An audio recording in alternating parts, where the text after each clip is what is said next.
Engineer साहब ने, madam ने बिहार बना करके डॉक्टर बाबा साहब अम्बेडकर के आंदोलन को 100 साल नहीं हजारों सालों के लिए इस क्षेत्र में सुरक्षित कर दिया है। मैं अक्सर बौद्ध देशों में जाता हूं तो बौद्ध देशों के लोगों से मैं पूछता हूं कि बताइए आपकी संपत्ति क्या है। तो बाहर के लोग बुद्ध विहारों की तरफ अंगुली करते हैं, कहते हैं हमारी संपत्ति है। मैं 2 साल पहले कंबोडिया गया हुआ था। कंबोडिया में भी देखा, बर्मा में भी देखा, श्रीलंका में भी देखा है। वहां के उपासक लोगों के घर छोटे छोटे होते हैं और उनके बुद्ध विहार बहुत विशाल होते हैं। आप विदेश नहीं जा सकते हैं, आप कुशीनगर जाकर के देखिए। आप विदेश नहीं जा सकते, आप सारनाथ जाकर के देखिए, आप लुम्बिनी जाकर के देखिए, आप बोध गया जाकर के देखिए। लोगों के विहार बहुत विशाल विशाल है। बाहर के देशों में उनके विद्यालय बहुत विशाल होते, बड़े विद्यालय होते हैं, उनका कैंपस बहुत विशाल होता है। आप ये समझ लें कि यदि उनके घर की कीमत 1 लाख है तो उनके बुद्ध विहारों की कीमत कम से कम 1 करोड़ होगा। यदि उनके घर की कीमत 1 लाख है तो उनके स्कूलों की कीमत कम से कम 2-4 करोड़ होगा। मतलब इतना अंतर होता, 100 करोड़, मतलब 100 गुना ज्यादा होता है उनके विहार, उनके विद्यालय। मैं कंबोडिया के अपने जो हमारे मित्र थे, भंते जी थे, उनके साथ गया। मैंने उनसे पूछा कि भंते जी आप लोगों ने ऐसा लगा कि अपनी सारी जो है कमाई इन विहारों में लगा दिया है, विद्यालयों में लगा दिया है। तो उन्होंने कहा हाँ भंते जी आप सच कहते हैं, हम लोगों ने लगभग 60-70% कमाई अपने जीवन का इन्हीं विहारों में लगाया है। तो हमने पूछा कि ऐसा क्यों करते हैं आप लोग? कहते इसलिए करते हैं कि विहारों से हमारी संस्कृति जीवित रहेगी और विद्यालयों से हमारी पीढ़ियां बढ़ा करेंगी। और घर तो हमें सर्दी, गर्मी, ठंडी से बचने के लिए चाहिए, इसलिए हम घर छोटे बनाते हैं और अपनी संस्कृति को आगे बढ़ाने के लिए विहार बहुत बड़े बड़े बनाते हैं। मैं आया तो मैंने इंजीनियर साहब से पूछा कि इतने विशाल विहार का उद्देश्य क्या है आपका, इसमें करना क्या क्या है? उन्होंने कहा कि यहाँ आप बैठे हैं, यहाँ 2 कमरे बनते लोगों के लिए हैं और 2 कमरे हमने अपना ऊपर बना लिया, अपने रहने के लिए बना लिया है। और कहा कि 8 कमरे बहुत विशाल विशाल हैं, ये हम चाहते हैं कि यह है, इसमें विद्यालय चलेगा, कुछ शैक्षणिक कार्य शुरू करेंगे। तो इंजीनियर साहब की बात सुन करके हमें नालंदा की याद आने लगी, हमें तक्षशिला, विक्रमशिला, उदंतपुरी की याद आने लगी कि यह बिहार आस्था का केंद्र नहीं बल्कि शिक्षा का केंद्र बनने जा रहा है। और मैं बार बार लोगों से कहता हूं, जहां आस्था का केंद्र बनता है वहां मूर्ख पैदा होते हैं, और जहां शिक्षा का केंद्र बनता है वहां विद्वान पैदा होते हैं। तो इंजीनियर साहब बहुत सही दिशा में जा रहे हैं। संसार को हमने ही शिक्षा का दान दिया है, संसार को हमने इंजीनियरिंग सिखाया है।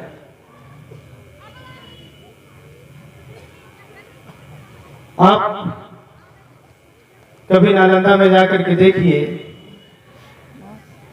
नालंदा विश्वविद्यालय दुनिया का पहला विश्वविद्यालय है। नालंदा के बनने के पहले इस देश में विद्यालय नहीं बने थे। आप बौद्धों की कल्पना देखिए कि जिस देश में विद्या न हो, विद्यालय न हो, उस देश के बौद्ध लोग विश्वविद्यालय बनाए सीधे। और आज हमारे देश में बहुत सारे विश्वविद्यालय हैं, विश्व के कोई भी उसमें जो शिक्षार्थी नहीं है। बहुत सारे विश्वविद्यालयों में विदेशों के एक भी विद्यार्थी नहीं है, फिर भी विश्वविद्यालय है।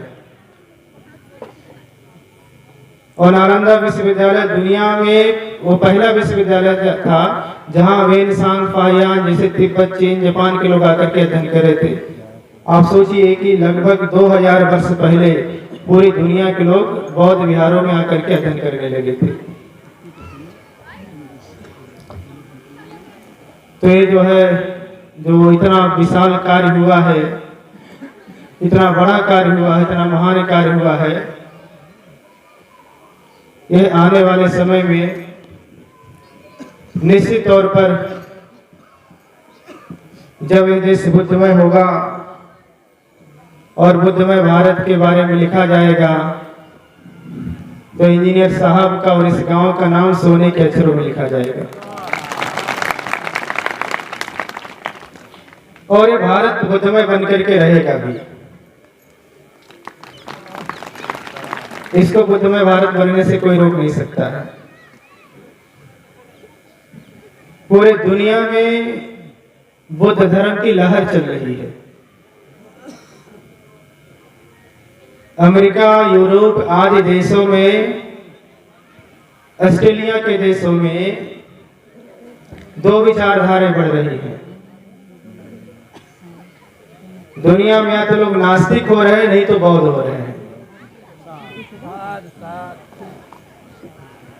ऑस्ट्रेलिया में नास्तिक हो रहे हैं या तो बौद्ध हो रहे हैं, अमेरिका में लोग नास्तिक हो रहे हैं या बौद्ध हो रहे हैं। और आपको जान करके आश्चर्य होगा, ऑस्ट्रेलिया और यूरोप में भगवान बुद्ध का धर्म दूसरे नंबर पे आ रहा है। और आपको ये भी जान करके आश्चर्य होगा, वहां कोई इस तरह से प्रचार प्रसार नहीं हो रहा है। लोग स्वतः अध्ययन कर रहे हैं और बौद्ध बनते जा रहे हैं। आज भारत में भी ऐसे ही हो रहा है। भारत में जैसे जैसे शिक्षा बढ़ रही है और भारत का जो अमीर वर्ग है वह धर्म से दूर होता जा रहा है, वह नास्तिकता के करीब होता जा रहा है। भारत में जैसे जैसे ज्ञान विज्ञान बढ़ रहा है, लोग नास्तिक हो रहे हैं या तो बौद्ध हो रहे हैं।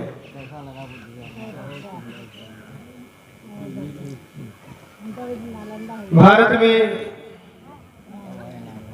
डॉक्टर बाबा साहब अम्बेडकर ने कहा है कि आने वाली सदी बौद्धों की सदी होगी। मैं अक्सर सोचता था कि ये देश बौद्धों की सदी कैसे हो रही है, या बाबा साहब ने किस संदर्भ में कहा है। आपको भी लगता है कि आप ही सोच रहे हो कि बाबा साहब ने कैसे कहा कि जैसे बौद्धों की सदी हो रही है या बौद्धों की सदी होने वाली है। आप एक उदाहरण के माध्यम से समझिए। आप अपने घर के बच्चों को ले लीजिए। आपके घर के जो बच्चे हैं, जो 5 साल के हैं, 6 साल के हैं, 8 साल के हैं, आप अपने घर के बच्चों को लीजिए और देखिए कि आपके बच्चे आपसे तेज है कि नहीं है। और बहुत सारे घरों के बच्चे अब ऐसे प्रश्न कर रहे हैं कि आप उसका जवाब नहीं दे पा रहे हैं। तो भारत में शिक्षा का स्तर बढ़ रहा है और आपके बच्चे तेज हो रहे हैं। आने वाले सदियों में, आने वाले कुछ ही समय में, 10-20 सालों में, या तो ये बच्चे नास्तिक हो जाएंगे, नहीं तो बौद्ध हो जाएंगे। और मैं एक उदाहरण दे रहा हूं, अभी पिछले महीने का है।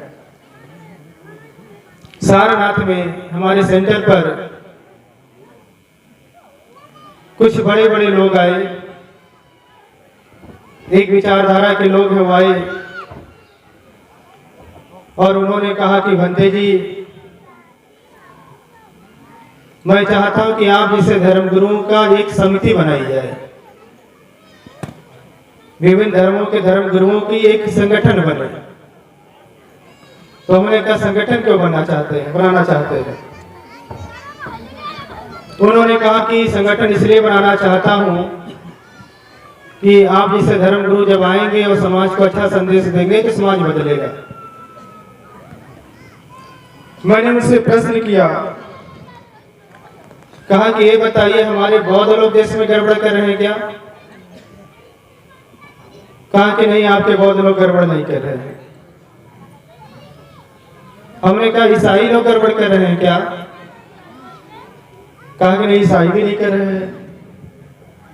हमने कहा मुसलमान कर रहा है क्या? कहा नहीं, वो तो डरे हुए, वो नहीं बोल रहे हैं। हमने कहा सिख कह रहे वो भी नहीं गड़बड़ कर रहे हैं। हमने कहा जैन कह रहे वो भी नहीं गड़बड़ कर रहा है। तो हमने कहा कौन लोग गड़बड़ कर रहे हैं? और वो गड़बड़ कर उनको सुधारना आप हमसे क्यों चाहते हैं कि हम उनको सुधारें? हमने कहा जो गड़बड़ करे उनके गुरु उनको सुधारे। जिस दिन हमारे बौद्ध लोग गड़बड़ करेंगे, हम लोग सामने आकर के उनको कहेंगे भाई आप शील पंचशील को मानने वाले लोग आप मत करो।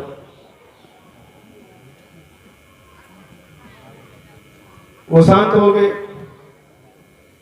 हमने उन लोगों से कहा कि देखिए, एक बात तो समझ जाइए, इस देश का रहने वाला कोई भी आदमी पाकिस्तान नहीं जाने वाला है। इस देश का कोई भी रहने वाला नागरिक बांग्लादेश नहीं जाने वाला, नेपाल नहीं जाने वाला है, और हम बौद्ध लोग भी चीन जापान नहीं जाने वाले हैं। हमने कहा सबको इसी देश में रहना है, और आप अपने धर्म गुरुओं से कहिए वो आकर के आगे बात करें और कहें कि जब वो धर्म मतलब जब वो आग लगाएंगे देश में, तो जब देश में आग लगेगा तो जब सब लोग जलेंगे तो लोग भी जलेंगे। और मैं एक बात आपसे ये कहना चाहता हूं, उस बात के क्रम में उनको मैंने बताया कि आप लोग देश में आग लगा रहे हो और मन शांत करने कहा जा रहे हो। मन शांत करने आप हमारे विपස්සना के सेंटरों में जा रहे हो। भारत के जितने भी सेंटर हैं, विपස්සना सेंटर हैं, सब वेटिंग चल रहे हैं। और आप कभी वहां जाकर के देखिए, दलित पिछड़े समाज के 20% भी लोग नहीं वहां पे। अगर 100 लोग हैं तो दलित पिछड़े वर्गों से 20 लोग भी नहीं हैं। 80% लोग वही सामान्य जातियों के लोग हैं। और आग लगाने के बाद उनको भी शांति कहां मिल रही है? हमारे विपස්සना सेंटरों में, यानी भगवान बुद्ध की शरण में। और 10 साल पहले हम लोग जब सड़कों पे चलते थे ना, सार्वजनिक जगहों पर जब खड़े होते थे तो लोग बहुत व्यंग बोलते थे हम लोगों से, और मतलब चिढ़ाने का काम करते थे। लेकिन अब जब हम लोग सड़कों पे जाते हैं, सार्वजनिक जगहों पे जाते हैं, कहीं ऐसे खड़े हो जाते हैं स्टेशनों पे, अब लोग व्यंग नहीं करते हैं। अब लोग श्रद्धा के साथ आकर के हम लोगों से बात करते हैं। तो आप ये समझ लीजिए कि जो देश में आग लगा रहा है वो भी भगवान बुद्ध की शरण में आ रहा है। तो बाबा साहब की बात सच होने वाली है। आने वाली सदी बौद्धों की सदी होने जा रही है। ये एग्जाम्पल है। और मैं देश के लगभग सभी राज्यों में जाता हूं। देश का कोई भी राज्य नहीं है, देश के राज्यों का कोई भी मंडल नहीं है, कोई जिला नहीं है, कोई तहसीलें नहीं है, कोई ब्लॉक नहीं है, कोई ग्राम सभा नहीं है। यहां तक कि अब देश का कोई ग्राम भी नहीं बचा है जिस गांव में भगवान बुद्ध और बाबा साहब के अनुयायी न रहते हैं। अब लगभग देश के सभी गांव में डॉक्टर बाबा साहब अम्बेडकर के अनुयायी रह रहे हैं। और डॉक्टर बाबा साहब के अनुयायी प्रधान से लेकर के राष्ट्रपति तक बन चुके हैं। डॉक्टर बाबा साहब के अनुयायी प्राइमरी विद्यालय से लेकर के विश्वविद्यालयों तक हमारे टीचर हैं। और टीचर ही नहीं, हमारे कुलपति तक हैं। देश का कोई भी ऐसा विभाग नहीं होगा जहां बाबा साहब के अनुयायी अपना योगदान न दे रहे हो। और पूरे देश में बड़ी संख्या में प्रधान है, जिला पंचायत सदस्य हैं, जिला पंचायत अध्यक्ष है, विधायक है, प्रमुख हैं, मंत्री भी हैं। और ऐसा काम बहुत तेजी से चल रहा है। पूरी दुनिया में सबसे ज्यादा प्रतिमाएं तथागत बुद्ध की हैं और भारत में सबसे ज्यादा प्रतिमाएं डॉक्टर बाबा साहब अम्बेडकर की हैं। तो देश बुद्ध की तरफ चल रहा है। हम लोग 2-4 साल पहले जब कहीं जाते थे तो हम लोगों को कार्यक्रमों में 10-20 लोग मिलते थे, 50 लोग मिलते थे। अब हम लोग कहीं कार्यक्रमों में जा रहे थे, हजारों लोग मिल रहे हैं। अभी मैं रास्ते से आ रहा था तो हमारे साथ ये जो है गौतम जी, अशोक गौतम जी, उनकी टीम थी, अनिल जी वकील साहब थे। ये कह रहे थे बंते जी 14 अप्रैल के दिनों पर बुद्ध पूर्णिमा के आसपास एक पंचशील वाले झंडे, नीले झंडे उन लोगों ने बेचा है जिनको हमसे कोई मतलब नहीं हुआ करता था। तो उनके दुकानों पर भी अब हमारे झंडे मिलने लगे हैं। तथागत भगवान बुद्ध की प्रतिमाएं बिक रही हैं, बाबा साहब की प्रतिमाएं बिक रही हैं।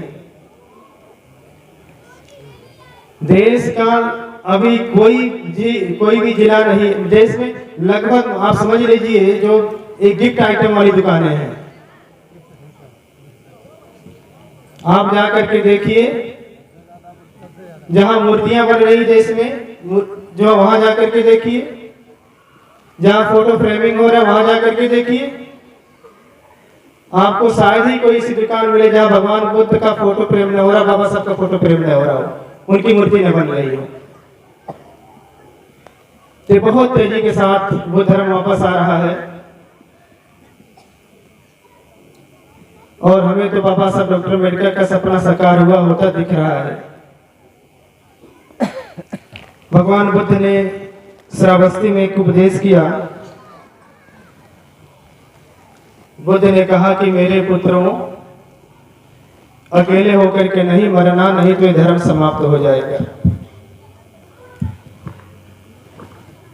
बुद्ध का कहने का मतलब था भिक्षु लोग अपने जीवन में किसी न किसी को भिक्षु बनावे, भिक्षुनियां अपने जीवन में किसी न किसी को भिक्षुनी बनावे, उपासक अपने जीवन में किसी न किसी को उपासक बनावे, और उपासिका भी अपने जीवन में किसी न किसी को उपासिका जरूर बनावे, अर्थात अपना उत्तराधिकारी पैदा करे। बुद्ध ने कहा कि जब अपना उत्तराधिकारी नहीं पैदा करेंगे तो धर्म समाप्त हो जाएगा। तो हरदोई के लोगों, आपको भी अपना उत्तराधिकारी पैदा करना है। और मैं ये उपासिका जी बैठी सावित्री जी, पिछले साल इनके बुद्ध विहार का अनावरण कर रहा था। और मैंने आज आपसे पूछा कि आपके जिले में कितने विहार बन चुके हैं। हमने कहा 10-12 विहार बन चुके होंगे। इन्होंने कहा नहीं बनते जी, आप आगे जाइए, हमारे जिलों में 20 विहार मतलब ऐसे बन रहे हैं। बड़े बड़े विहार बन रहे हैं, छोटे छोटे विहार बड़ी संख्या में हैं।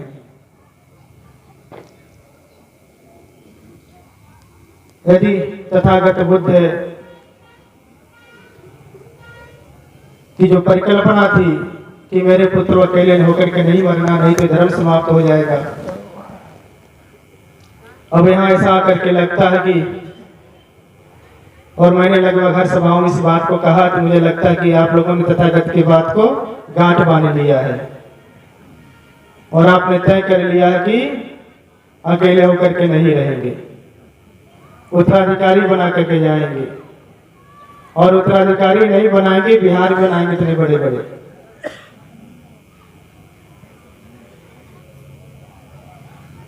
बंधुओं,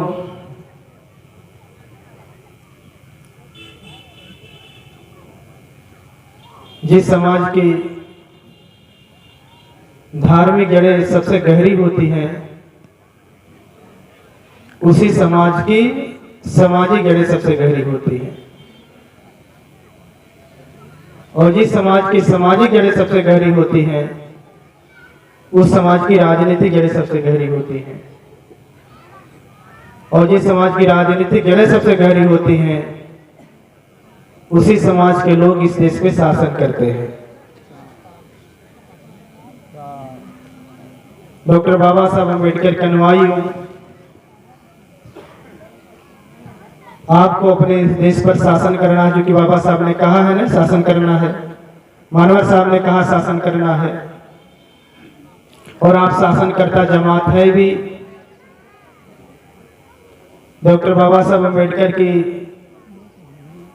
शूद्र कौन और कैसे पढ़ेंगे, अछूतों की खोज के पढ़ेंगे, तो डॉक्टर बाबा साहब अम्बेडकर ने कहा कि आप लोग इस देश के शासक हैं,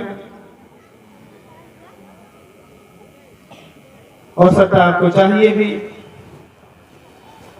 यदि आप इस देश में शासन करना चाहते हैं, तो आप इस बात का गांठ मान लीजिए कि आपको अपनी धार्मिक जड़ें गहरी करनी पड़ेगी। और जब आपकी धार्मिक जड़ें गहरी हो जाएंगी, तो आपकी सामाजिक जड़ें गहरी हो जाएंगी। और जब आपकी सामाजिक जड़ें गहरी हो जाएंगी, तो आपकी राजनीतिक जड़ें गहरी हो जाएंगी। जब आपकी राजनीतिक जड़ें गहरी हो जाएंगी, फिर आप इस देश में शासन करते रहेंगे। आपको कोई शासन सत्ता से नहीं हटा सकता है।